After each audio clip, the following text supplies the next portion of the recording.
কখনো কখনো মনে হয় যদি তোমার কাছে এক মুহূর্ত থাকতে পারতাম, তবে হয়তো আমার সব দুঃখ যন্ত্রণা মুছে যেত।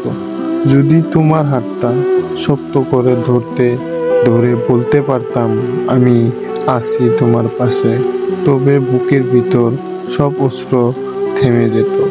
কিন্তু নিয়তির সময়ের আমাদের ইচ্ছার উল্টা পথে হাঁটে। তোমাকে কাছে পেতে চাইলেও সেই দূরত্বর দিয়ার ভেঙে আসতে পারি না। তবু জানি যত দূরেও থাকো তুমি, আমার প্রতিটি স্বপ্ন প্রতিটি প্রার্থনায় তুমি আসো। কখনো রাতে ঘুম ভেঙে গেলে মনে হয় তুমি আসো আমার পাশেই, কিন্তু চোখে খুলতেই বুঝি সব কেবল স্বপ্ন। তুমি আমার কাছে শুধু একজন মানুষ নও, তুমি আমার জীবনের পুরো পৃথিবী।